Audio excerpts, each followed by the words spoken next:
Oh, Kristen. Oh, David. Season 2. We made it. We did it. They said it couldn't be done. And we proved them wrong. Who said? Them. Oh. They. That was rude. It was. That's why we proved them wrong. Oh. Thumb in the eye to those bastards. Well, we did. We are in Season 2, Episode 1.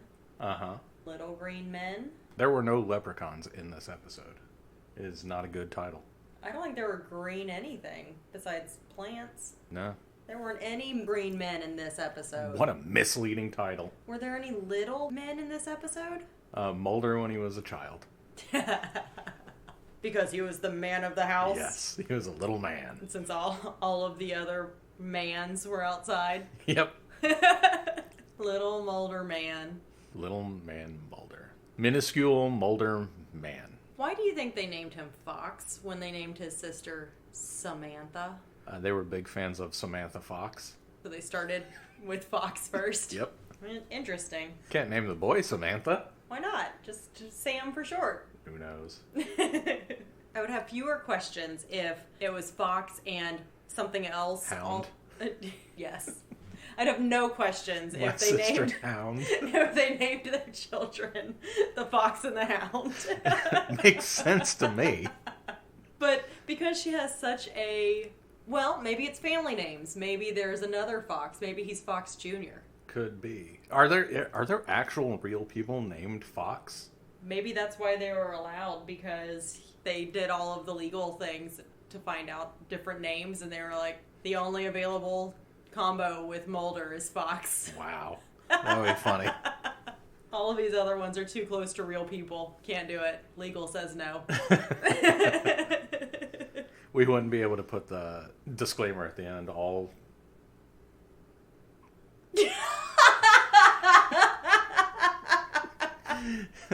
Yep. Any representation is pure coincidence or whatever that disclaimer at the end is. Your face. Your brain went blank and you were like, oh no! I have no thoughts. Yeah, I didn't. That's the second time that happened to me today. Oh, what was the first time? Talking to Riley about something. You just went blank. Oh, man. Well, that's going to make for a great episode, I guess. Yeah. Hope it happens again later. It'll be great. You have notes this time, so hopefully your notes will help fill in some of those blanks. Fingers crossed. Yep. Ready to get into it? Let's do it.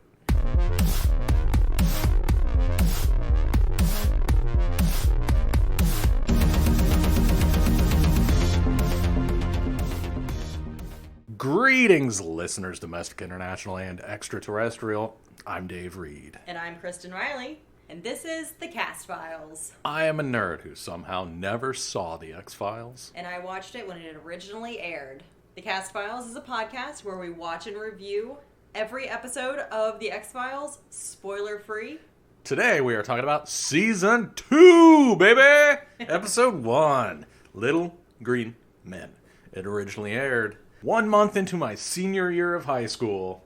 Wow. September 16th, 1994. It was written by Glenn Morgan and James Wong, directed by David Nutter, his 7th episode. Oh, okay. All right, IMDb gives us with The X-Files shut down, because remember The X-Files shut down? I remember that. You remember that from 2 weeks ago when we watched it? Yep. Mulder travels to Puerto Rico on a tip from his mentor in the Senate, who we never knew of before. Yeah, we did. Did we? He mentions having friends in the Senate, like, several times. I thought he was lying. You got mad at me because I kept saying it was Strom Thurmond. Baseball, right? Yeah. A tip from his mentor in the Senate to uncover the reason behind the sudden reactivation of a remote, long-abandoned SETI-like communications station. Reasonable. Yeah, it's fine. So, I went short on the cast, but we'll get into it. We have Mike Gonzalez as Jorge Concepcion. Ah, shout out to Jorge. You may know him as the second priest in Desperate Housewives. I don't. Oh, okay. Well, how about Raymond J. Barry? He is Senator Richard Matheson here. You might know him from Desolation, where he played Father Bill. That's not where I know him from. What about Leslie Carlson as Dr. Troitsky? He was the minister in Deadly Harvest. He was also Dr. Spitz in Born Again. Oh, okay. I didn't realize that. Dr. Spitz. Just watched it, Born Again, a month ago. Yeah, which one was Dr. Spitz? The guy who looked like Dr. Troitsky. Okay. All right. Is this our first guy who's played 2 different roles in the X-Files? So far. We have had characters who will show up as other characters. Okay. But this is the first one that I've pointed out because we've actually made it to his next episode. Nice. Okay. And then we have Vanessa Morley as Samantha. She is the voice of Higali Yula Atha in Mobile Suit Gundam Seed Destiny, the English version. Okay, well, it was very brave of you to try that name. Thanks. I am proud of you. I can't tell you if you did a good job or not. You know what? I'm trying my best. I could tell.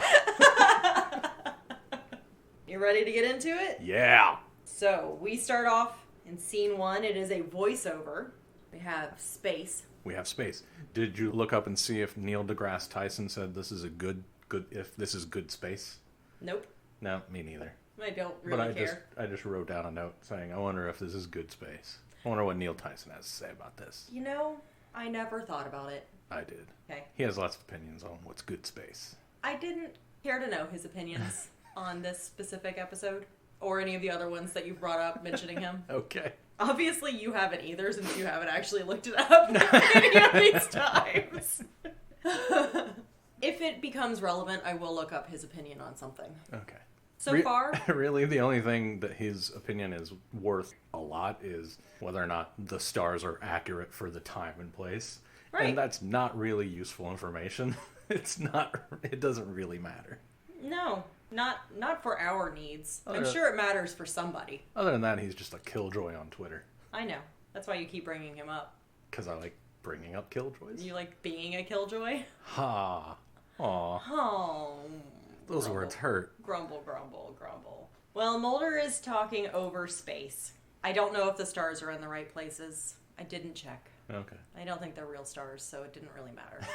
Mulder, voiceover. We wanted to believe. We wanted to call out. He just starts super melodramatic. Yeah. Just, we're emo Mulder It's right nice. out the gate. I love it.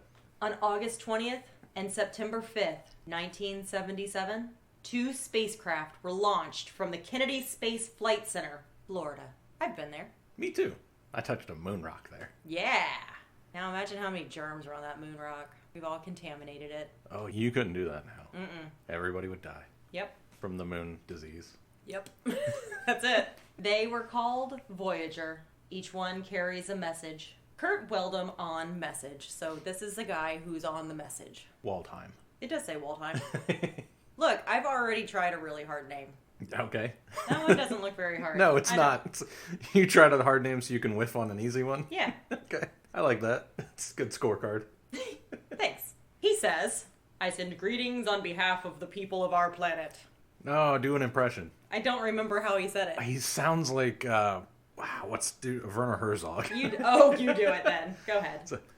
I send greetings on behalf of the people of our planet. We step out of our solar system into the universe, seeking only peace. And then Mulder interrupts him because he's an interrupter. A gold-plated record depicting images, music, and sounds of our planet, arranged so it may be understood if ever intercepted by a technologically mature extraterrestrial civilization. You know, records. Yes. 13 years after its launch, Voyager 1 passed the orbital plane of Neptune and essentially left our solar system. Within that time, there were no further messages sent, nor are any planned. We wanted to listen. Yes. On October 12th, 1992, NASA initiated a high-resolution microwave survey. So what that means is that they went into each person's home and went up to their microwave and said, "Hello, microwave," and then asked them a series of questions, and the microwave had to say 1 beep for 1, 2 beeps for 2, 3 beeps for 3. Okay. I thought that they were taking high-resolution pictures of everybody's microwave. And then we go into scene 2, which is at the Arecibo Ionospheric Observatory in Arecibo, Puerto Rico. Mulder is still doing the voiceover. He says, a decade-long search by radio telescope, scanning 10 million frequencies for any transmission by extraterrestrial intelligence. Less than 1 year later, first-term Nevada Senator Richard Bryan successfully championed an amendment which terminated the project. I wanted to believe, but the tools have been taken away. The X-Files have been shut down. They closed our eyes. Our voices have been silenced. Our ears now deaf to the realms of extreme possibilities. And then a computer spits out a Scantron on that old printer paper that's connected in spools. Dot matrix. That's what it was. I said, remember that? And then an old film reel, because I couldn't remember the audio tape thing. Yeah, it's audio tape. The audio tape film reel. That's just how audios used to be. I don't know. I'm not old enough. Clicks on and starts playing the Brandenburg Concerto. Number 2. Yeah, don't say number 3. Don't say number 3, because what is this? Double Jeopardy? It isn't. It was the original. In the original recordings we sent to space, we also sent a little boy saying something like, hey, do you know Popeye? I don't remember what he said. I just...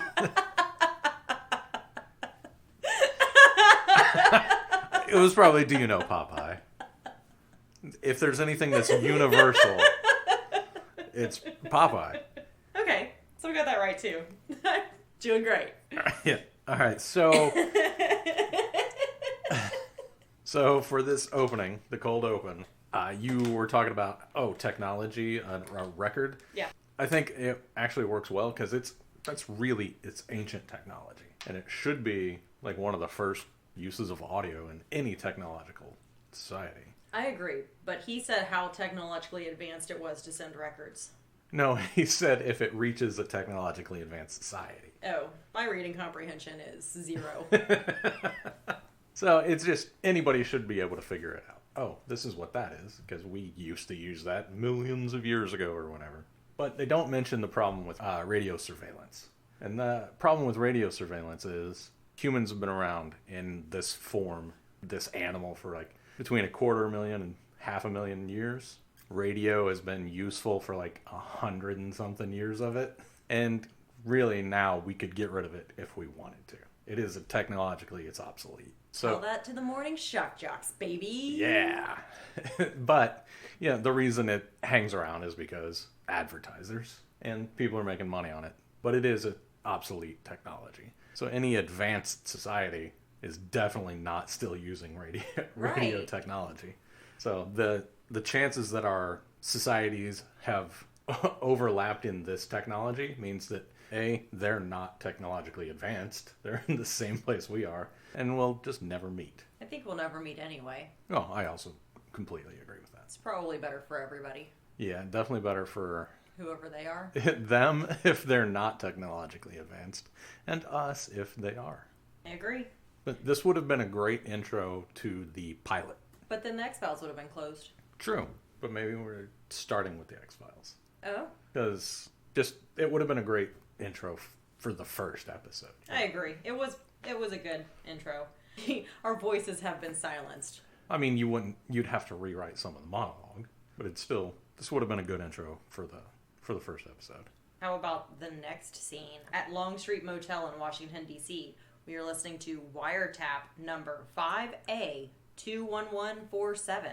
This is Mulder listening to two men talk about a stripper named Tuesday who dances to an Offspring song. Yeah, I wrote down seeds because he's eating sunflower seeds. Yep. Offspring because they talk about Offspring. And tipping $40.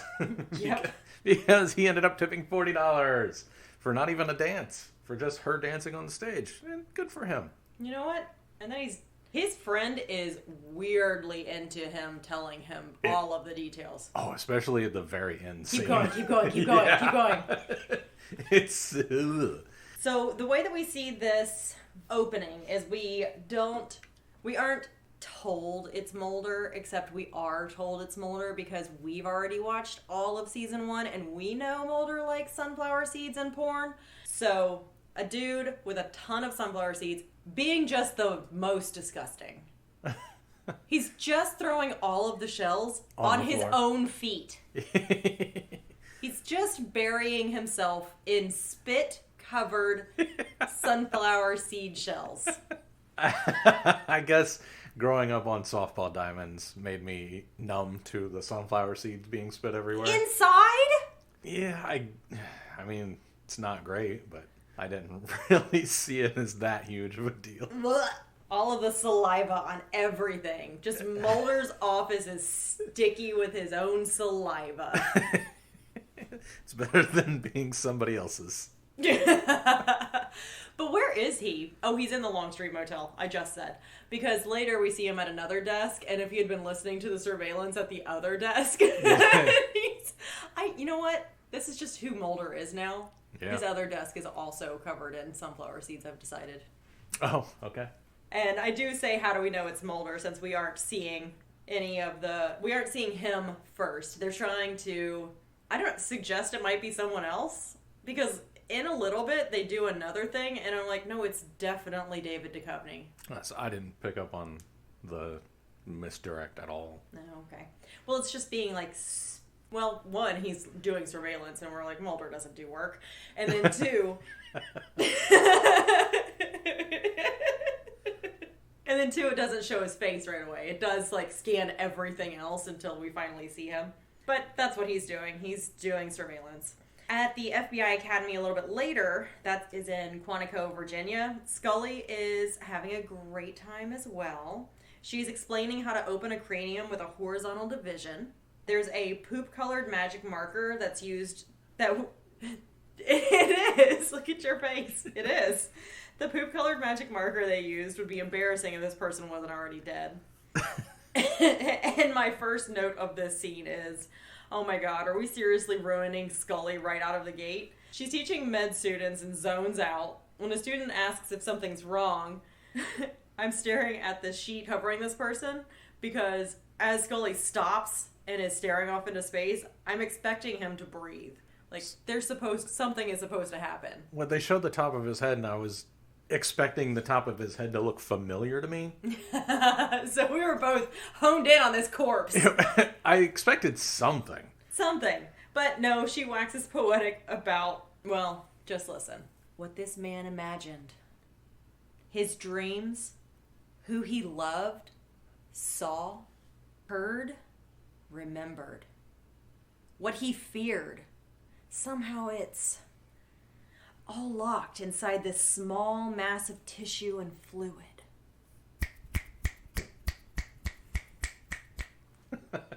The same med student asks if she's okay because she sounds kind of spooky. She sounds like she's not paying attention to what she's doing. Right. She sounds like she maybe needs to take a mental health day. Could be. I am pro Scully taking a mental health day. Happens to all of us. We all inadvertently wax poetic while we're supposed to be teaching about autopsies. Yes. I do hate when that happens. It's happened to me like 9 times this year. Wow. And you don't even do autopsies. No.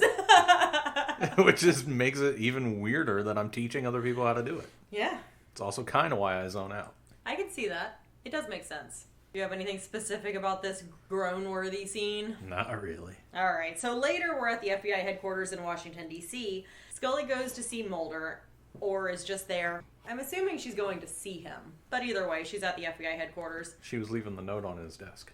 I couldn't tell if that... Was that before or after? It must have been... Same time. Yeah, she must have just... Okay. Because she approaches him, she half smiles and says, "Good afternoon, Agent Mulder." And Mulder ignores her. He doesn't even see her because he's 1,000 miles away. Yeah. He's depressed. He's very depressed. Yeah. It's kind of sad. It really is. He's also super paranoid. Yeah, but... Although I'd say he has right to be paranoid. You know what? Yeah. I would say in regular reality, he's super paranoid. In X-Files reality... Just because you're paranoid doesn't mean they aren't out to get you. Yeah. Yeah. Defeated, Scully walks away because, obviously, he doesn't even acknowledge her existence. He continues into a crowded room. It's not the criminal room from the last season. It's a different area of the cop house geography. It's FBI house. It's FBI house geography? Yeah. I guess it is. It's super cop house. Yes. He sits down while a grown woman walks around in the background. She appears to be wearing a Girl Scouts uniform minus the vest and badges. Maybe she's just a really bad Girl Scout.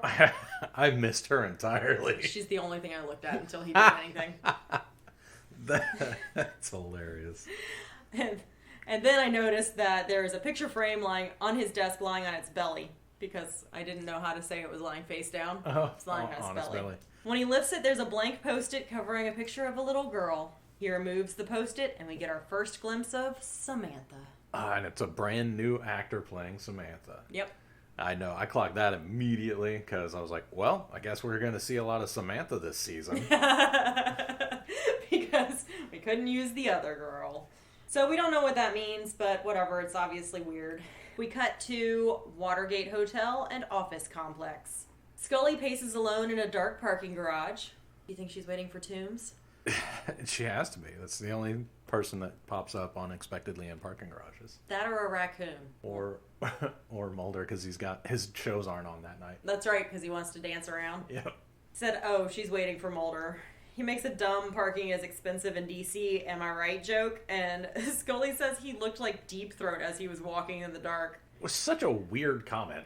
In case you were wondering, he didn't. Not he at all. looked like David Duchovny. I had to watch the second time to make sure like they didn't use the actor that was Deep Throat to do the walk-in at first and then switch it over, and they didn't. No!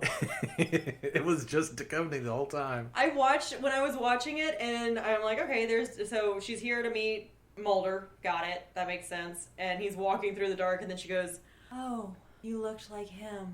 And I'm like, yeah, why are you talking like this? You hated Deep Throat. Yeah, it's weird. It's super weird. They've just done her dirty again in this episode. Yeah. I'm gonna have to start tabulating. Done her dirty or did her good? And so far, nothing good has happened as far as Scully's character goes. So apparently turning the photo of Samantha down was code for I want to talk in an expensive parking garage. So Mulder cuts the small talk and asks her what she's found. He's just like, it's $4 an hour. Get to the point, lady. The FBI doesn't pay me enough. But she says nothing. She's found nothing. But we discover that Mulder is super paranoid, and Scully doesn't believe that they're being watched or followed because who would care about them anymore anyway? She says, why do you think they even care about us still? I have an answer for that, Scully. Okay, go for because you're still alive. Yeah. They have clearly just kill anybody that they're done with. That's true. That's a good point. They have not killed Mulder and Scully. There has to be a reason for it, or it's just a huge plot hole. Either they're still interested in them for a reason that we don't know yet, or giant plot hole. I wonder if we'll ever find out. If we don't find out, that means it's a plot hole. Fingers crossed. I hope they do something with it. Scully did take precautions to see him because she misses Mulder and his paranoia. I said something about I wish she was going to be right, I guess, about not needing to take precautions, but in the grand scheme of the X-Files, we know Mulder will be correct on this one. Right. Yeah. Her smarts versus his gut. Yeah. Yeah. They talk for a while, and it becomes clear that Mulder is depressed, which we already knew, but at least they didn't have him kick a dog or something. He's beginning to lose faith in himself and his belief that his sister was abducted. And Scully's a good friend in this scene. Not bad. Yeah. He was so down on it and questioning his belief in aliens and his belief in the abduction and everything. I sort of was wondering if he was faking it. Right? I was wondering where this was going. Yeah, and it didn't. That's not where it was going, No. but I was wondering. And she has seen proof. Right. So she could have said, no, there is proof. And he talks about he should have something to hold in his hands. And I'm like, look at like a baby alien fetus? Right? Baby alien? Little baby alien. Yep. Little baby alien? Yep. Scully had that in her hand. That's right. Mulder didn't, though. He never saw it. No, never did. Poor guy. He got stung by all those bees. Unfortunate.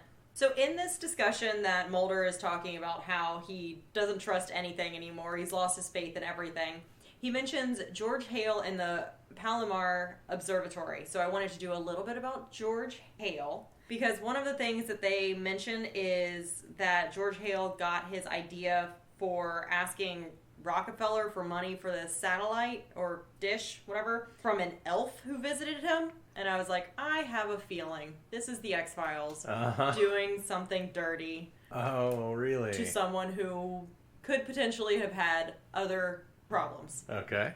Or other struggles.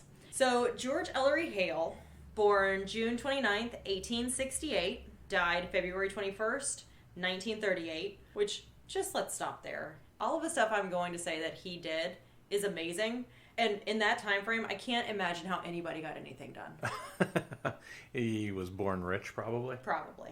He was an American solar astronomer, best known for his discovery of magnetic fields in sunspots, and as the leader or key figure in the planning or construction of several world-leading telescopes, namely the 40-inch refracting telescope at Yerkes Observatory, the 60-inch Hale reflecting telescope at Mount Wilson Observatory, the 100-inch Hooker reflecting telescope at Mount Wilson, and the 200-inch Hale reflecting telescope at Palomar Observatory. He also played a key role in the foundation of the International Union for Cooperation in Solar Research and the National Research Council, and in developing the California Institute of Technology into a leading research university.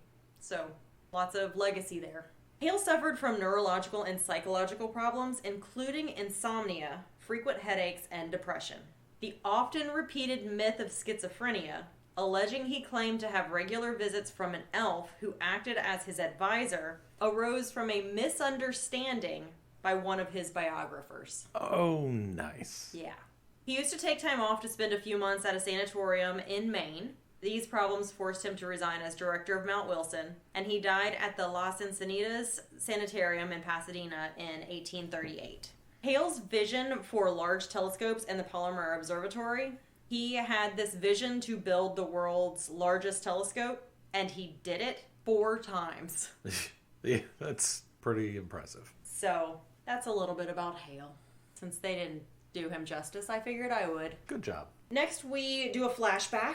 Mulder he looks at the sign that says Watergate, and then we flash back. By a wild coincidence, he was watching a news report about Watergate the night Samantha was abducted. That's right. November 27th, 1973, Chilmark, Mass, 8:53 p.m. I wrote Mulder and Scully. Mulder and Samantha play Stratego and argue over the TV.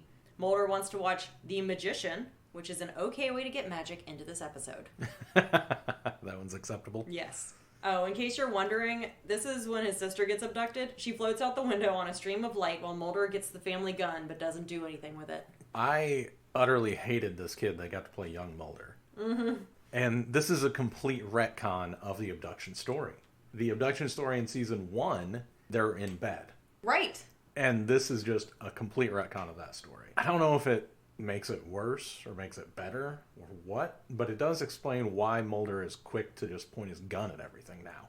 Because he started doing it. Well, because he didn't point the gun at anything the night his sister was abducted, so now he points his gun right at everybody's face. Later in the episode, you can see him trying to unload on an empty space. Yeah. He's quick to pull the gun now because he didn't pull the gun when it mattered. Ah. Yeah. I see. Okay. It's like the opposite of Sergeant Owl Pal in Die Hard. Yes. So this scene in this episode is the same or very similar to the one in the book, Agents of Chaos. Uh-huh.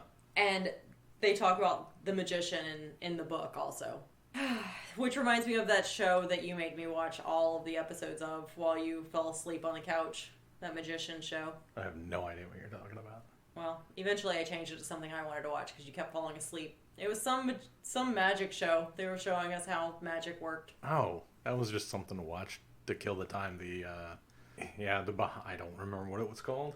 Behind the scenes of magic. The magician show. The masked magician who shows you how all the tricks are done. Yeah. I did like watching their outfits, though. So, when we flash back to the present, we are in Mulder's apartment, and Mulder is just super sweaty.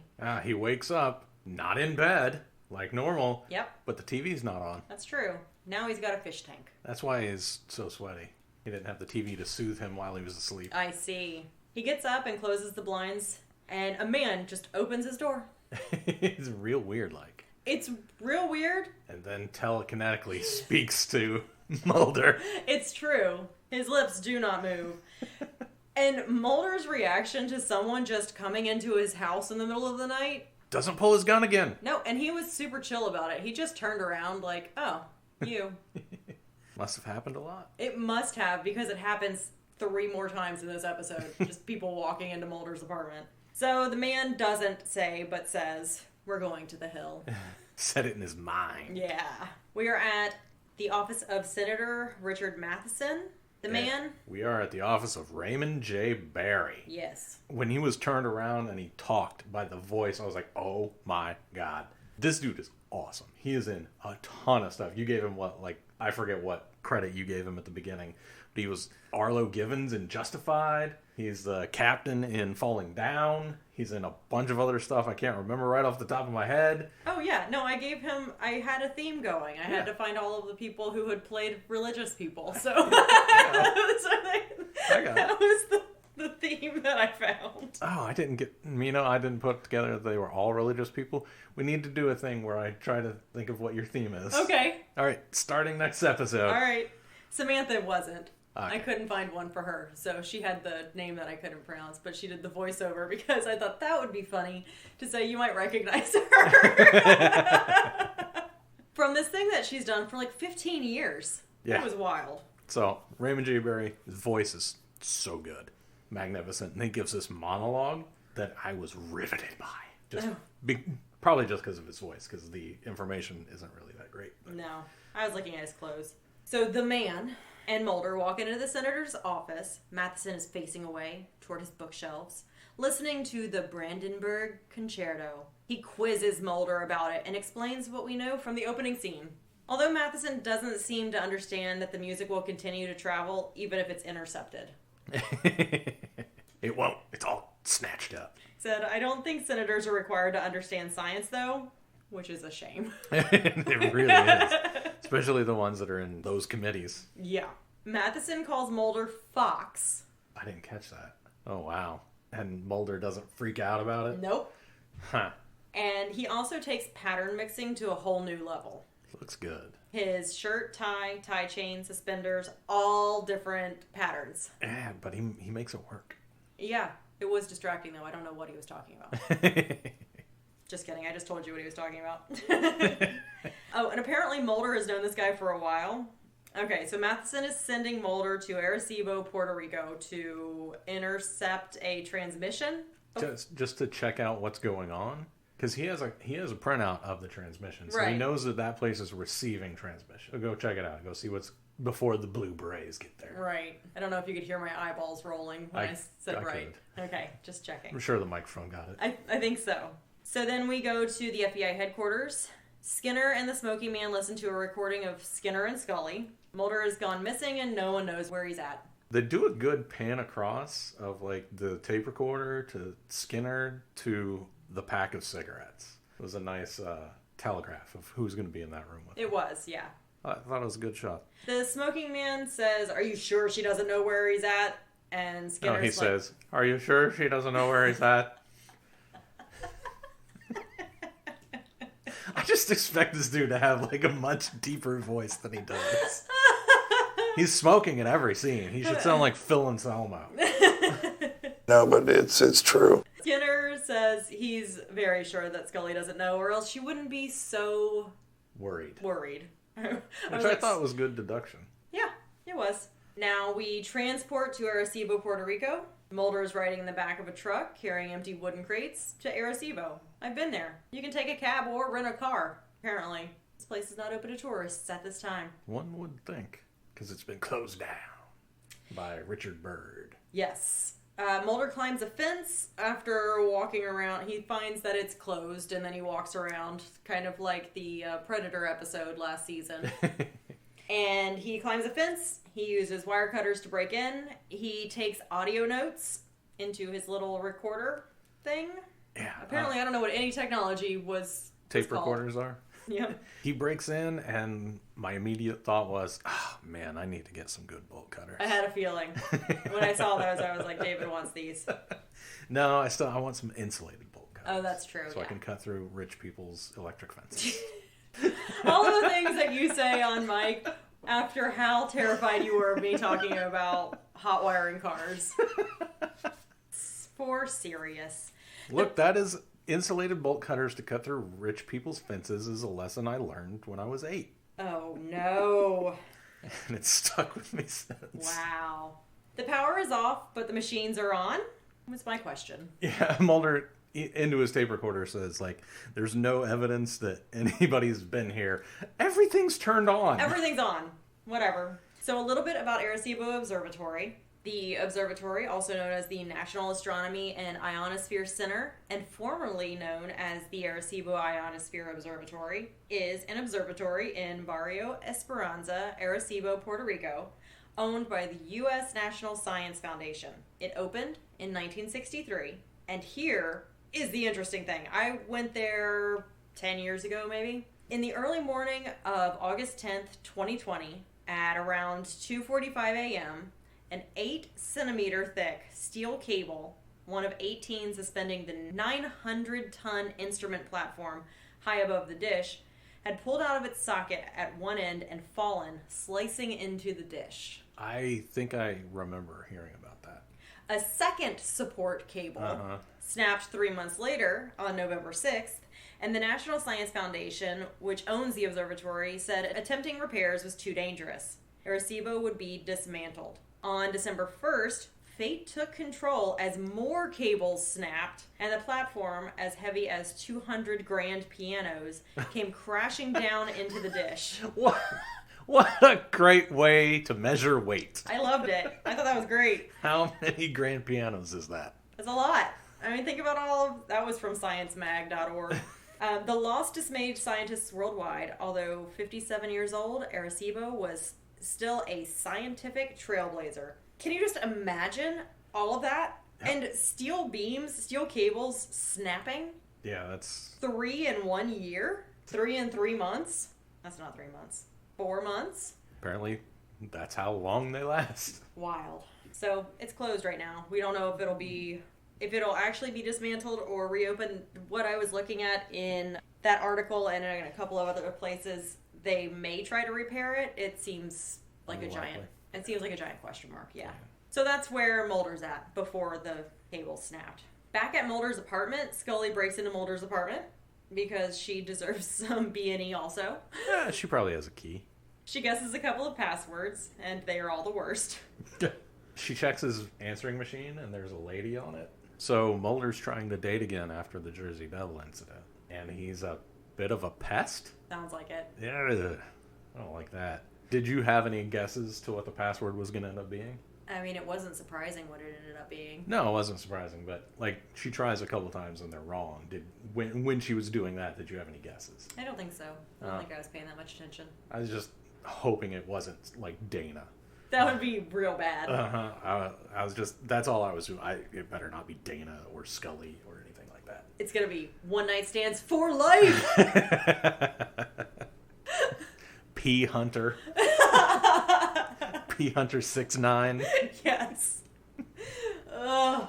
As she's spraying the Scantron, a couple of suits come in because everybody just walks into Mulder's apartment. Oh, she prints it out, and I said, good thing it's an inkjet and not a dot matrix, because it was quiet. It's yeah. Like, if they're watching her and it's just suddenly...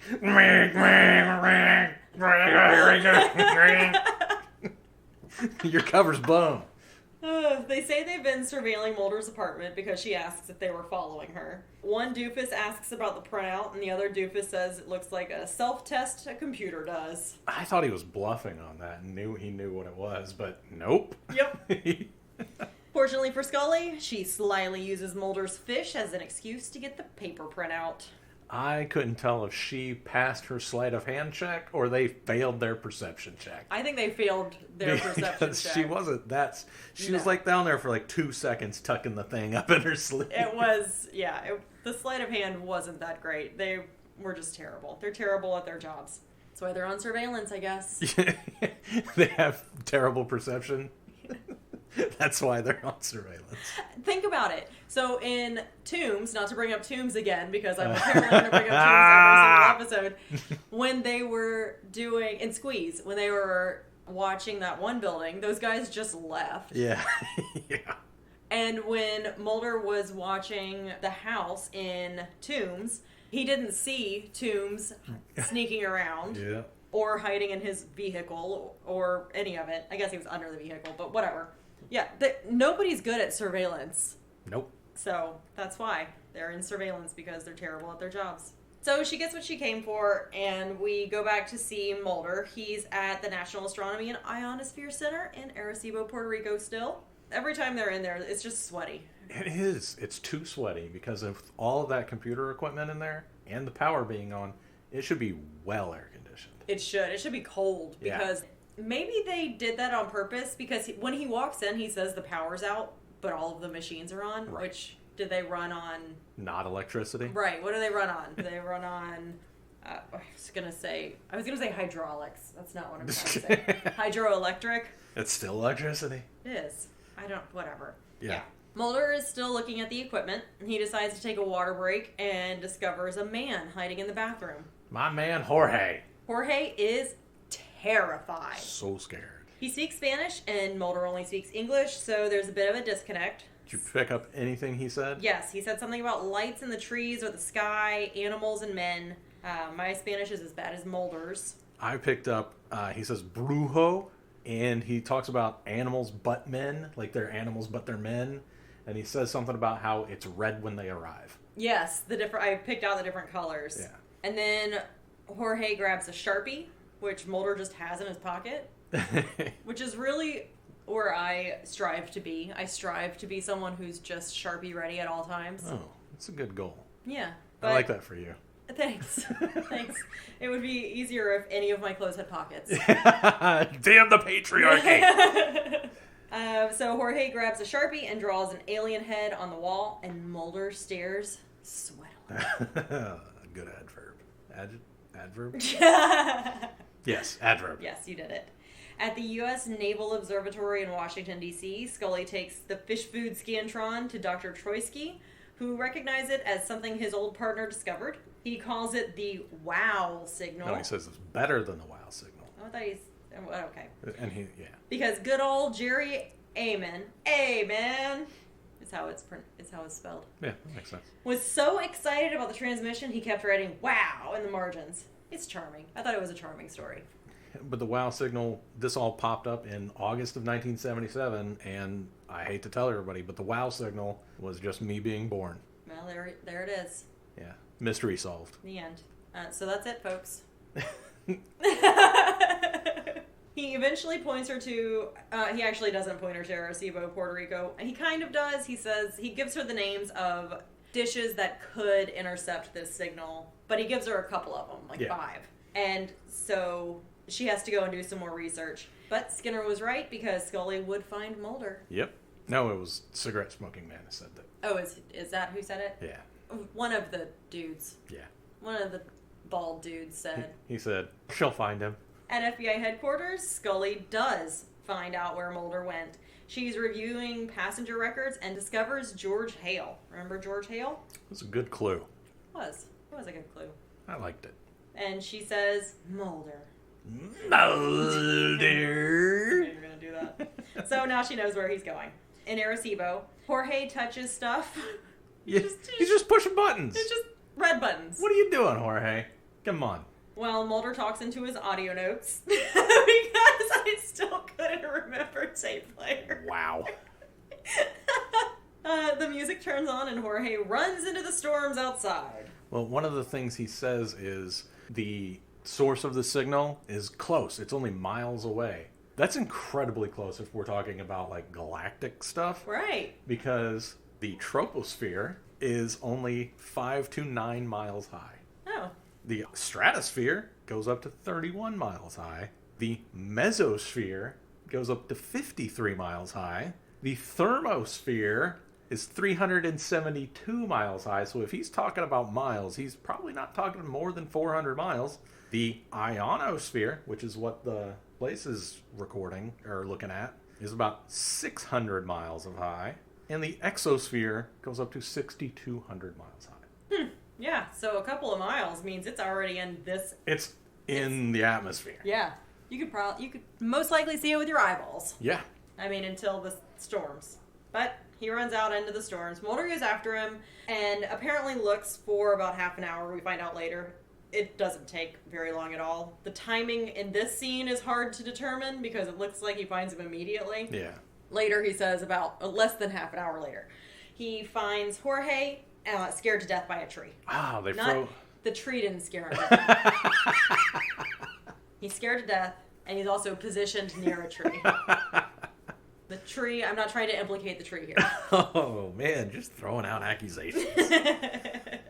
At Miami International Airport, Scully obviously has a layover because anybody who's ever flown through Miami has like a 4-hour layover. I've never flown through Miami. You've never been to Puerto Rico. No, I haven't. Oh, it's terrible. Scully waits at the airport, and she's using a compact to check out a bunch of contenders for the Hemingway contest in Key West. Oh. She doesn't like any of them, No. really. She wouldn't vote for them. So she stops doing that and decides to look around at other people. She passes a colorfully dressed couple. She gets up, she walks one direction, gets about 15 feet, turns around and comes right back, and they're just standing there. Yep. They're like, no. Yep. Terrible spies. They are. So unfortunately, they turn out to be spies rather than vacationers because one woman was dressed to go on vacation. Like, good spy outfit, bad spy technique. Yeah, he had the hat and sunglasses. He looked like a spy. And you could see his earpiece. Yeah, he was so obvious. He was such a spy. So she sees these two and knows that they're spies. She goes to the payphones, and did you notice that payphones only cost 20 cents? Written right there in my notes. Yep, we both wrote it in our notes. She calls Mulder and leaves a code that one of the doofuses writes down. That doofus calls the airport couple while Scully watches them. As they gather their things, they both take their eyes off of Scully, who escapes. Like a magician. She also calls the what time is it right now hotline. She was just killing time, Right. making it look like she was doing something. But That was good spycraft there. have you ever called that hotline? Oh, yeah, I used to call it all the time when I was a kid. 222-2222. Just to know what time it was? Yeah, and what the temperature was outside. Are you fucking with me? No. No. I can't tell. No, I am not fucking with you. And the phone number was 222-2222. And you used to call it all the time? Yeah. You wanted to know what the weather was going to be like? Typically it was for weather, but sometimes if you got to, set the clock on the VCR. Oh my god. Your top-loading VCR. It's a real thing, sorry. Alright, well, Scully escapes. And I said, oh well, I hope they enjoy their time in St. Croix because they should know she's not on that flight once they get on the flight. I hope they don't call it in, though. I hope they just go and spend some time in St. Croix. We looked for her everywhere. We couldn't see her. Don't worry, we know where she's going. She's going to St. Croix. Has anybody considered why she'd be going to St. Croix? Because that's where Mulder went, for some reason. Alright, hanging out. Maybe there's aliens in St. Croix. Probably. Why not? Because it's not a mostly white place. The aliens don't go there? So people don't imagine dumb shit like that. Oh, yes. They have other things going on in their lives. Right. Oh my gosh. I have to make up things to make themselves feel interesting. Well, speaking of white people who try to make their lives seem more interesting than they are, we're back to Mulder. Oh. He takes audio over Jorge's body. When he was found by the tree, he was held in a pose that suggested he wasn't malleable. But he's laid out on a table. Mulder notes that he isn't a pathologist. Neither he nor Jorge are pathologists. Just in case you... Well, how do you know wonder. Jorge isn't? I actually don't. Oh. Jorge didn't say. See? You're jumping to conclusions. I am. I guess because I don't know why a pathologist would be at the observatory. I mean, that's a reasonable thing to say, but you're just assuming things about Jorge. You're It's true. accusing trees of foul play. Ugh, this is not a great episode for you. I'm being a white person trying to sound more interesting than I am. Here we go. Mulder wants to record initial observations anyway, which makes sense. Yeah. He notates that there are no indications of a lightning strike, no singeing or burns, no puncture wounds from needles or probes, which I'm curious how he knows because Jorge is fully dressed. How would you know?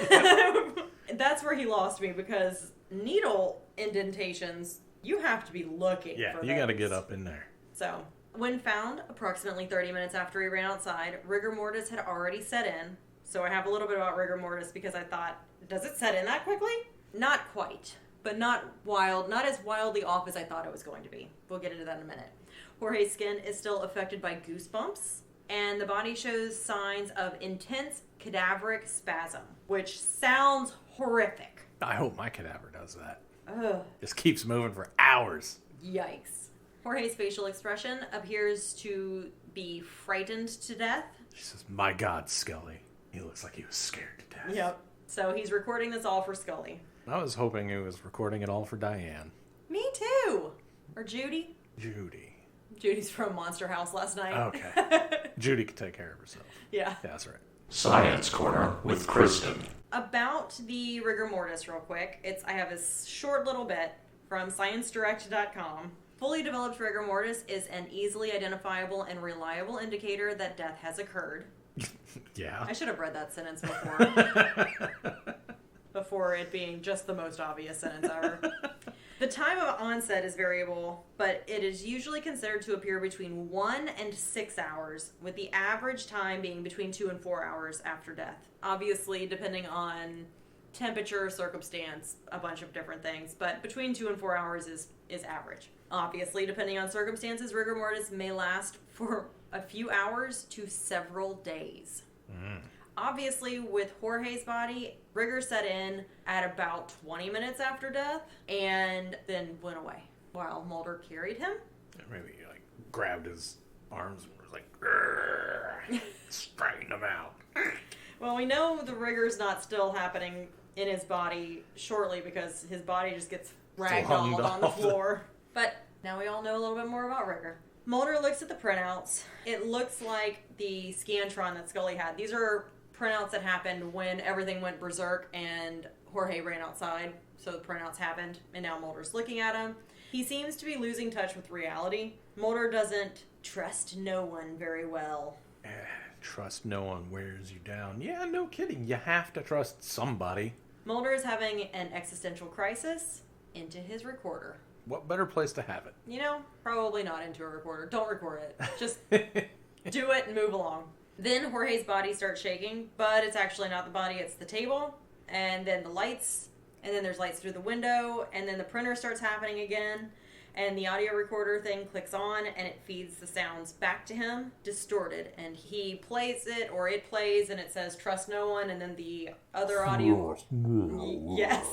Yep, that's what happens. As the lights continue to flash outside, Mulder slams the door shut, latching the lock and pushing furniture against the door. It actually wasn't furniture, it was a server tower. Yeah. Jorge's body falls to the floor, where it's discarded. Yeah. They did him dirty. Just chucked him on the ground. Just on the ground, and then that's just where they leave him. Just throwing away perfectly good Jorge's. Right. Shame. It is a shame. Lights flare outside the door. The latch opens. Aliens are telekinetic. I guess so. We finally get real telekinesis. Finally. Not just that one dude. The man. The man. That I talked about earlier. No, that wasn't telekinesis. That was telepathy. Yeah. The other tell word. Mulder goes for his gun, opening fire into a bright light. But somebody took his firing pin out of his gun. Except no bullets are expelled. He checks the clip, and when he looks up to see what's there, it's skinny legs. Skinny legs! They are like little frog legs, fully extended. Look, Fox. Look at my skinny legs. That's what happened. I invented skinny jeans. It's true. If you don't hear it, if you didn't hear it the first time through, just go back and watch that scene and turn it up. Or turn your captions on. That's it. They're in the captions. Look, I promise. Look, Fox. Look, Fox. Look at my skinny legs. Look at me. And then, something happens. We don't know what happens. Something. There's a transition that I didn't write down. He finally sees the alien again. Yes, it's the same alien from the flashback that stole his sister. Yeah. But in the flashback that stole his sister, the aliens aren't actually touching her. No, they're just beaming her with light. They're just showing him their skinny legs. Yeah. And their thigh gap. Look at that thigh gap.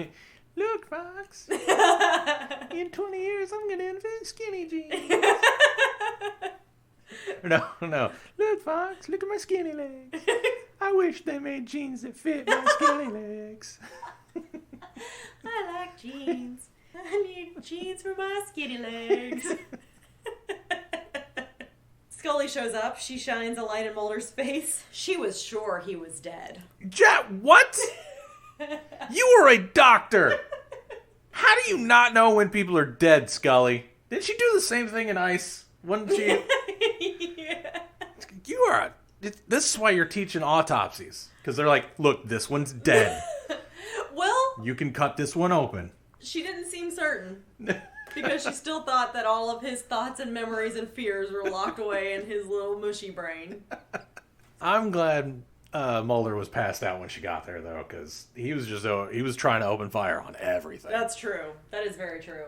And we saw that he had a loaded gun. And then she'd be laying there like, oh, I was sure I was dead. Am I dead? I can't tell. In case you didn't figure it out yet, Mulder wasn't dead. No. Just knocked out. But when he wakes up, apparently his personal crisis is over. He believes again. Yeah, well, that's because he saw the skinny legs. He still has no proof. Yeah, but he saw it. That's true. I guess he didn't. This is the first alien that we've seen him see. No, we keep forgetting about the crop circle aliens. Yeah, those guys. You know what? This is the first alien that we've seen him see. Retconning. Yeah, if they can retcon the abduction, we can retcon that entire episode. All right, so just in time. Oh, so he believes again, just in time for the military to sneak up on them loudly. The Blue Berets. That's right. Who are wearing black berets. Were they? They were. No, it's just I can't with. So the men in black wear blue suits, and the Blue Berets wear black berets. You know how hard it is to find a blue beret in 1994? Their wardrobe person must be colorblind. Oh, maybe. That's all I got. All right, that's fine. I don't have a segment about color blindness and which colors are actually impacted. So Yeah, probably not blue and black. I guess it probably depends on the degree of color blindness or the style of color blindness. I bet there's different styles. I don't know what you would call it. Variations? Yeah, styles. I like styles. Alright, so the Blue Berets are showing up. Mulder is trying to touch everything before he leaves. He really is, because he's not grabbing anything. No. He just wants to make sure he touches Get my everything. fingerprints on everything. Scully reminds him that evidence is worthless if you're dead. It's true. Yeah, he tries to grab Jorge. It's like, we gotta get Jorge out of here. And she's like, no, you obviously have already bludgeoned to this body to death. As Mulder and Scully get outside of the observatory and run toward the car that Scully must have driven. See, you can drive cars to Arecibo. You don't just have to hitchhike on the back of trucks. Well, he didn't want to put his name on anything. I see. That was a really dusty SUV she was in, though. Yeah. I think she stole it. Oh, maybe. Or maybe it was Jorge's. It would have been there before. Maybe it was on the other side. Well, there was a vehicle and they got away in it. Yep. So they get away. As they're driving away, the military get out of their truck. And I'm calling the Blue Berets they're military, right? Yeah, they're the UFO retrieval team. So they're like super special military. Okay. Oh my god. I bet they would just be the worst to talk to. Oh. Hey. No, they can't tell you that they're Blue Berets. Guess what I do for a living. So then they'll get killed by the men in blue. You want to know how many people have told me things that they've done that they weren't supposed to tell me that they've done? Do I? You don't know how many people. Several. Okay. Several military people have done things that they shouldn't have told me that they've done, and then they didn't tell me. Oh, we should write all that down. Or leak it. We could be leakers. We could. End up in prison. None of it's going to impact anybody doing anything, but I definitely know some people who did some shady shit. Ah, nice. And laughed about it. It's great. Anyway, the Blue Berets with their black berets shoot at Mulder and Scully and then call down to somebody at the bottom of the mountain. They're coming your way! But then nothing ever happens. Yeah, they just give up. Yeah. Like, they're driving straight on the road and they're like, they're like 200 feet ahead of us. Ugh, we'd have to all pile back into the back of this truck. This is not worth it. No thanks. Next, we are in Assistant Director Walter Skinner's office at FBI headquarters. Skinner reprimands Mulder while Smoking Man smokes. It's true. That's what he's doing. He says, "You left your off-site setup. Another brick agent had to cover your ass. It's a brick agent. I didn't look it up. Every time he said it, I just had question marks pop out on my face. I'm going to guess that since it's another brick agent, it's an agent whose job could be done just as well by a brick. Okay. You know what? Based on where this whole scene goes, I'll take it. The entire surveillance, all the months of work on the case, gone. Just like you. Gone. Why? They still have all the surveillance. How did he take all of the surveillance with him? What does that mean, Skinner? This has 4-bagger all over it. Mulder. Oh, I counted Mulder as one of the 4. Mulder, censure, transfer, suspension, and probation. It's fun to learn new jargon, isn't it? It's great. Some posturing happens. Smoking Man tries to fire Mulder, but twist! Skinner throws Smoking Man out. But before Smoking Man leaves, he stands there, makes eyes at Skinner, and lights a cigarette. Like, we'll come back to this. I was going to ask you. Skinner tells him, get out of here. And Smoking Man doesn't get that he's talking to him at first. And then he repeats it, I said get out of here. He saunters slowly over to the cigarettes. And slowly grabs one and slowly lights it. So what thoughts do you think he was having while he was doing all of that? I think he was thinking, what game are you playing, Skinner? What are you playing at here? What's your end game? I think he was thinking, well, I'm going to go. Because he was really angry. But I'm going to try to look cool when I do it. Yours is probably right. I'm giving everybody too much credit here. I'm going to go real slow and make it look like I was thinking about not going. Yeah. You know what should have happened if all of this is probably the case? When he went to light his cigarette, his lighter should not have lit. He just stands there trying to flick it a bunch of times. Yeah. Shakes it and then flicks it some more. And about the 12th time it finally lights. That's what should have happened. Nice. One of the things Mulder mentions is illegal wiretapping of his phone. Yes. Remember when wiretaps were illegal? That was nice. That was nice times. Yeah. I mean, I should say, you remember when illegal wiretaps were illegal. Right.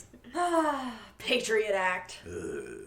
Go us. Then Skinner sends Mulder back to cover his unnecessary assignment. Ladies and gentlemen, your tax dollars hard at work. Hell yeah. Because Mulder says, I had enough to arrest them after 3 days. Yep. Now, here's a question. Pickles. Good answer. Thanks. Skinner says all of these things, all these disciplinary things, but then doesn't do any of them. He just sends Mulder right back to work. Is he secretly on their side?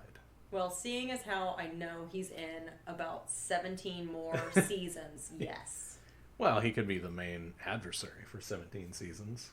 I don't think he is. Shouldn't aliens be the main adversary? Do they have... All they want is skinny jeans. All they want is skinny jeans. So no, they should not be the adversary. We should just give them skinny jeans. I agree. For little frog legs. Look at my skinny jeans, Fox. People say they're out of style now. Are they? I don't think... Hell, I don't know. They were never in style for me. I'm 44 years old. I have skinny jeans still. I never wear jeans. It's too hot and humid here. It is so hot. All right, somebody tell me if I shouldn't be wearing skinny jeans anymore. All right, I will. Thanks. No problem. Oh, you said no. So I should get rid of them? Sure. I don't wanna. I've never seen you in them, so I don't know. Yes, you have. I just haven't worn them since the pandemic because why? I don't know.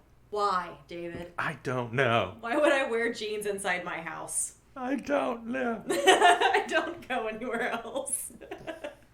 So we're back at Long Street Motel, Washington, D.C. Wiretap number 5A21147. You know, all that surveillance that's been destroyed or whatever. It's the same one as before? The same exact one. Mulder and Scully stare at the audio machine that I can't recall the name of. Tape player? Yeah, it's just an old school tape player. Old-timey tape player, question mark? Yeah. Yeah, why not? Ye oldie tape player. Yep. The tape Mulder stole from Arecibo is blank. Mulder still has nothing. Now, when they're escaping from the Blue Berets, they really hone in on Scully looks down at the floorboard at the tape. They really make sure that you see her looking at it, and then it's blank. So I was thinking, did Scully swap it out? Or electromagnet thing. She said sometimes the... Yeah, she gave an excuse for why it's blank. Maybe they're dumb dummies and put it through the x-ray machine at the airport. They just sent it through. Maybe she sent it through on purpose. Yeah. And so her excuse was really what happened because she made sure that it happened. Ooh. Ooh. Well, he gets up and he moves some cables around, and then he plays it again, and it has stuff on it. He plays the other one. Oh, the one that after she leaves, it has that stuff on it? Yeah. Oh, what does it have on it then? It's got the... Oh, does it say stuff? Yeah, I couldn't tell if it was the music of the show or if it was what's on the tape. Oh, I thought it was... The way it was shot is so frustrating because I couldn't tell if it was the tape and he was pretending that it was blank. Or if it was the music in the show. It was... It was very poorly done. Yes, because they listen to the blank tape, obviously don't hear anything, and then he says, I may not have the X-Files, but I still have my work, I still have you, and I still have myself, which is so much more than he had before. And now he turns back to the surveillance, and Scully leaves him to find out where to get the best lap dances, because that's the tape that he turns on next. He turns all the volume down on it, though, and then goes back to the other one. Right. So there's that. So she leaves while the two guys are talking about Tuesday. What's the difference between a lap dance and a table dance? Yes. And she's like, I'm out of here because I know what this leads to with you, Mulder. Oh. I don't like the implications of that.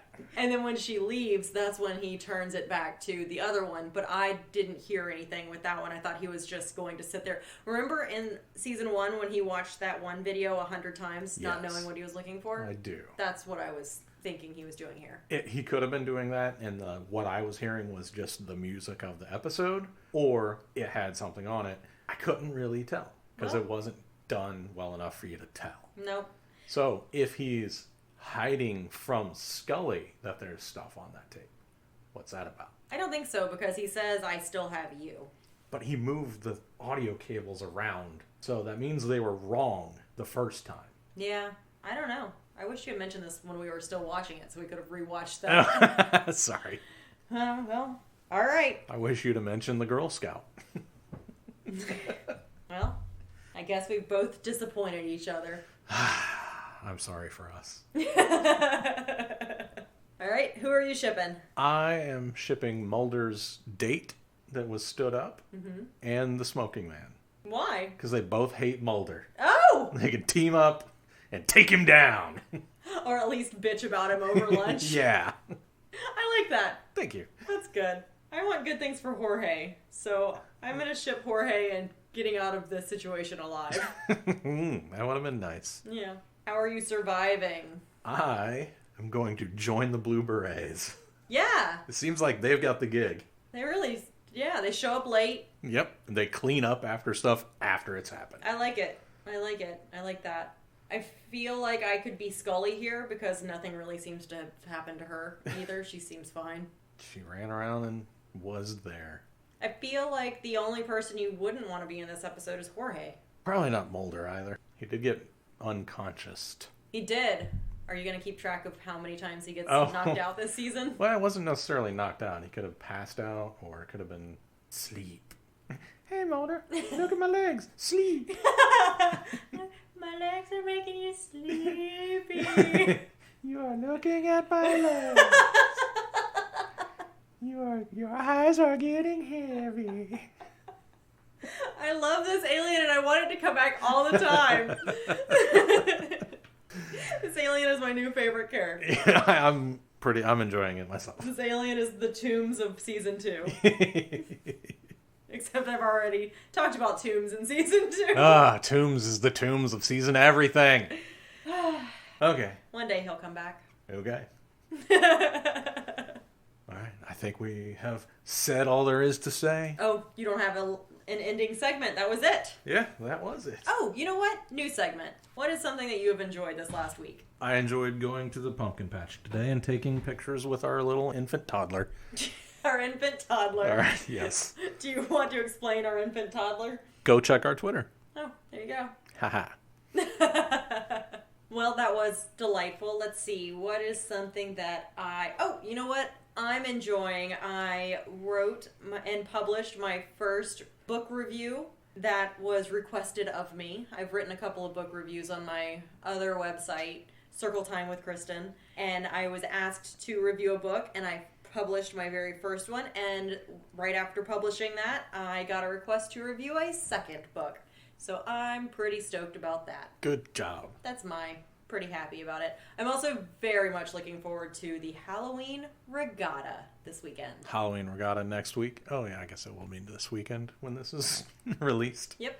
Yeah, that should be a lot of fun. I'm looking forward to D&D soon. Oh yeah, we gotta go do that. All right, well, let us know what is making you guys happy, and if you have any other favorite alien voices, I want to hear them. Yep. Okay, bye. The Cast Files is produced by Kristen Riley and Dave Reed. Edited by Dave Reed. You can find us on Twitter at Cast Files. You can find me on Twitter at Dave Reed. That's DaiveReed. You can email us at thecastfiles. That's the with 2 E's at gmail.com.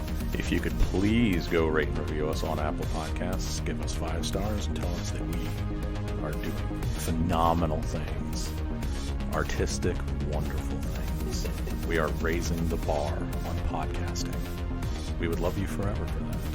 We have a TeePublic store. You can go buy t-shirts and stuff there.